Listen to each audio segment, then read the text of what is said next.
great mysteries of all times. I really don't know. Chocolate spread throughout the cultures of the region. By 500 AD, the Mayans of the Yucatan were such chocoholics that they were making special pottery for chocolate and chocolate only.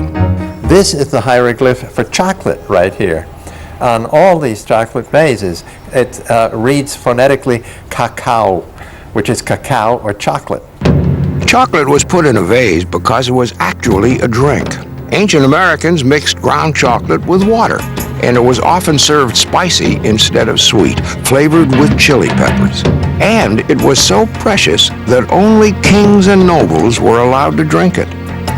It's labor intensive, but it also carried a heavy load of symbolism. It was a holy drink. It was a drink of the gods. Everybody who worked for the Aztec emperor could be paid in cacao, these chocolate beans. The old adage that money grows on trees is literally true for these people. Among the Mayans in the 1500s, 10 cocoa beans could buy a rabbit, or you might negotiate the services of a prostitute for 8 or 10 beans. The earliest recorded link between chocolate and sex. Spanish invader Hernan Cortez may also have seen a connection between chocolate and passion. Aztec Emperor Montezuma gave Cortez his first chocolate in 1519, and according to Spanish histories, Montezuma drank 50 cups a day for prurient purposes. No wonder chocolate made the reverse commute back to Spain in the mid-1500s, where it began to conquer Europe. People considered to have medical value. So it had to fit into old world ideas about what was good for you and what was bad for you. And they decided that for certain things it was really very, very good for you. It became and stayed an elite drink in Europe. Investors began to grow chocolate beans in European colonies in Mexico and Brazil and ship them back to Europe by the ton. Drinking chocolate became a habit among the European upper crust. Marie Antoinette had a cup of chocolate each morning. In its heyday, chocolate was more popular than coffee or tea. In the 1600s, English merchants added chocolate to the menu in England's coffee houses. The English loved the new flavor, and the chocolate business boomed.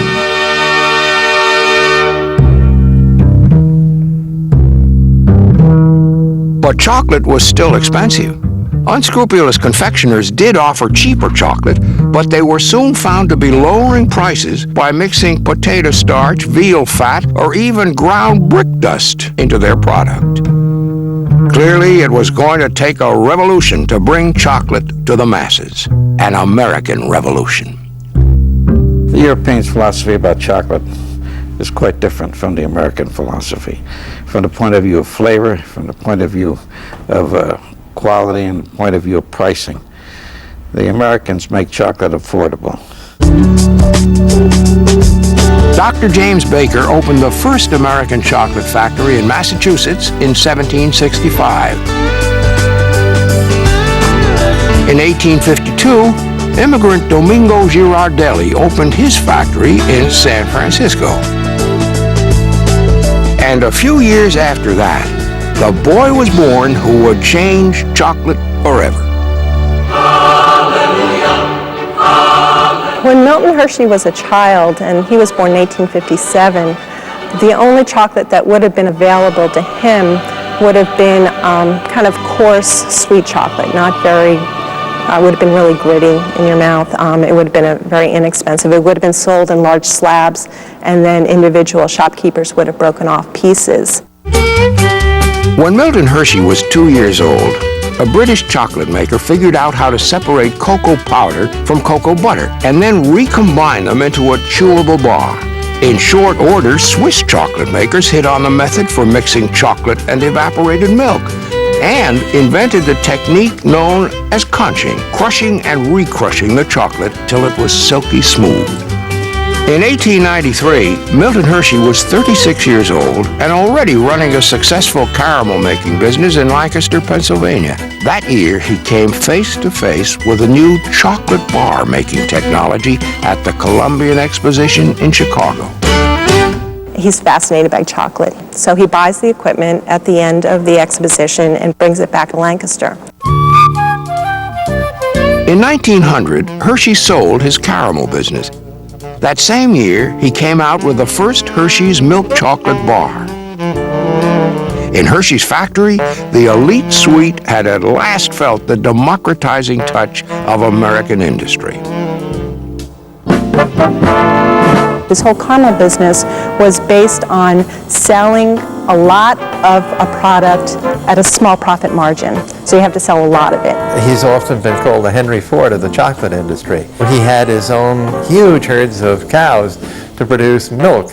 He had his own sugar plantations in Cuba. Milton Hershey introduces the idea of selling it at newsstands, selling it in grocery stores, in soda fountains. He also creates the nickel bar. The nickel bar is introduced with the milk chocolate bar in 1900.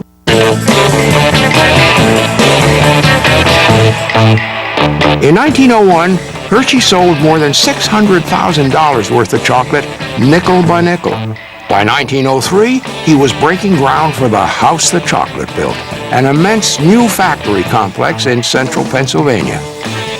When prices of milk or cocoa dropped, he made the nickel bar bigger. When prices rose, the bar shrank. Legend has it that he got the inspiration for his next breakthrough from the puckering sound his machines made as they cranked out bite-sized chocolate morsels. The truth is a lot less colorful. The word kiss itself is actually a very common confectionery term. And so Milton Hershey had the great foresight to trademark that word. It wasn't long before Hershey and chocolate became synonymous. When you went for a chocolate bar, you reached for this Hershey bar, and the Hershey bar was everywhere, as Hershey's Kisses were everywhere. You couldn't avoid it.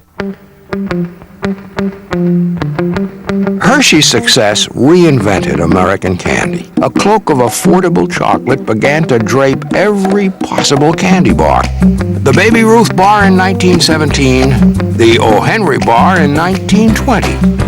But in spite of the skilled imitators, when war approached, Uncle Sam went straight to the father of modern chocolate, Hershey. In 1937, the Army asked Hershey to help improve the D ration, a chocolate-based high-energy food for soldiers. Hershey's factory started producing the D ration beginning in 1942, and GIs gobbled them for the rest of the war. It's good eating. For the next 3 decades, Hershey's heirs fought inflation and rising prices to keep his landmark nickel bar on the shelves. But on November 24, 1969, after shrinking to 3/4 of an ounce, the Hershey nickel bar ceased to exist. Hershey is still the biggest name in American chocolate. Milton's factory complex in Hershey, Pennsylvania thrives today. Within sight of the plant, Americans by the thousands express their special love for chocolate.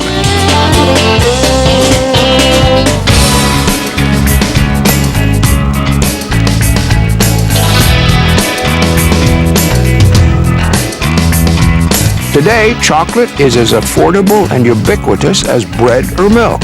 Every holiday or special event is its own excuse for indulging in chocolate. It's not that expensive an item. Most people can afford the cost of a package of chocolates or chocolate novelties. Certainly at Christmas, it's not the same unless you have a Santa. Likewise, the other holidays, Thanksgiving without a chocolate turkey is not Thanksgiving. So, if we can have all the chocolate we want, is there any connection between chocolate and you know what? There are all kinds of claims for chocolate. An aphrodisiac, I can't get enough chocolate. but I don't know what it is, but there is something special about chocolate. People love chocolate. They are chocoholics. I think you'd have to talk to a chemist to find out why the human body loves chocolate so much. But it's apparent that chocolate is probably everyone's favorite flavor.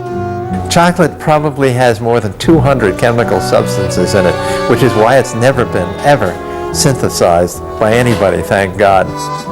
It's an incredible mystery, the whole thing, from beginning to end.